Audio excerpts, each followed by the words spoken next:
ความลำบากของพ่อแม่เนาะทุกคนเลี้ยงลูกมาตั้งแต่น้อยๆทุกคนเอยทุกข์ยากส่ำใดก็หากินให้ลูกทำมาหากินให้ลูกขายแรงงานให้ลูกเพื่ออยากให้ลูกยังน้อยๆนี่ใหญ่เติบโตเป็นบ่าวหาเงินได้เลี้ยงชีวิตได้เนาะทุกคนความลำบากของแม่ โอมลูก8 เดือน9 เดือนเฮ็ดงานไปนำตักน้ำไปนำดำไห้ดำนาไปนำเฮ็ดเวียกไปนำในท้องในแอวในบ่าแม่เนี่ยก็แบกทั้งลูกแบกทั้งท้องแบกน้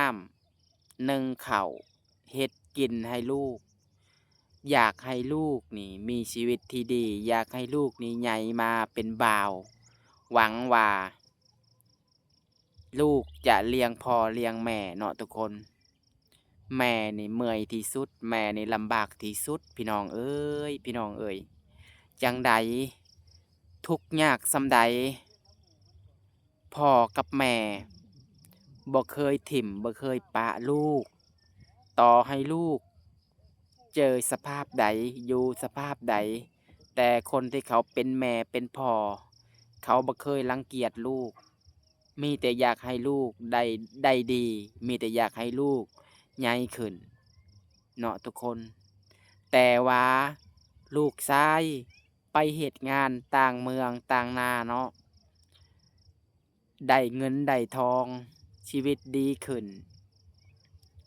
ใหญ่มาเป็นบ่าวลืมพ่อลืมแม่ แม่กับพ่อโทรหาลูกชายอยากให้ลูกชายกลับเมื่อบ้านกลับมาหาพ่อมาหาแม่ครั้งสุดท้ายก็ว่าได้เนาะทุกคนพ่อป่วยหนักนอนติดเตียงโทรหาลูกชายในใจของพ่อบ่ได้โทรไปขอเงินโทรไปอยากให้ลูกชายกลับคืนเมื่อบ้านเมื่อเบิ่งพ่อจักครั้งในชีวิตตั้งแต่พ่อเลี้ยงลูกมา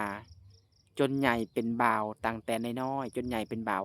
ลูกชายคนนี้ไปเฮ็ดงานต่างเมืองได้ครอบครัวอยู่เมืองหลวงได้ครอบครัวอยู่ต่างประเทศเนาะทุกคนจนลืมคำพูดตัวเองจนลืมพ่อลืมแม่ลืมบ้านลืมเรือนลืมความจนลืมความผูกพันลืมทุกอย่างที่พ่อกับแม่มอบให้ลูกชายคนนี้ลูกชายคนนี้ได้เงินหลายพี่น้องเลี้ยงหมู่สร้างสรรค์เอาใจทางครอบครัวของเมียแต่ว่าลืมดูแลพ่อตัวเองพ่อตัวเองบ่เคยฝากเงินให้บ่เคยส่งเงินกลับเมื่อบ้านของตัวเองมีแต่ซอยเหลือทางเมียเอาใจทางเมียแต่ว่าทางตัวเองนี่ปล่อยถิ่มปะถิ่มมีแต่ว่าพ่อกับแม่อยู่สบาย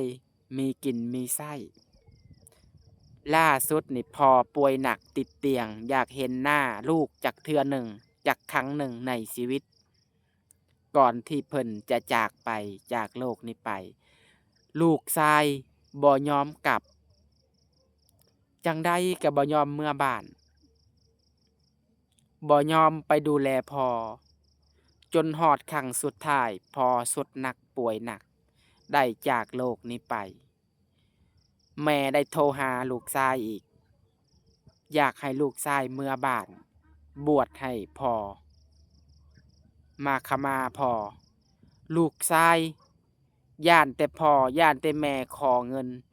จนบ่รับฮอดสายโทรศัพท์ก็เลยบ่ได้เมื่อบ้านเลยพี่น้องพ่อกับแม่อมทุกข์อยู่บ้านเป็นหนี้เป็นสินหวังว่าลูกชายจะกลับมาเมื่อบ้านมาซอยปลดหนี้ซอยหนี้ที่ยืมเขามาเลี้ยงลูกเลี้ยงเต้าซื้อข้าวซื้อน้ำให้ลูกตั้งแต่น้อยๆพอลูกใหญ่มาเป็นได้ครอบได้ครัวลืมพ่อลืมแม่โทรไปหา บ้านก็บ่เมื่อเงินก็บ่ผากพี่น้องคิดว่าลูกแบบนี้พี่น้องคิดว่ายังเป็นลูกในไส้แท้ๆบ่พี่น้องลืมกำพืชของตัวเองลืมบ้านเกิดของตัวเองเห็นคนอื่นดีกว่าพ่อแม่พี่น้องเอ้ยพี่น้องเอ้ยพ่อกับแม่นี่อุ้มท้อง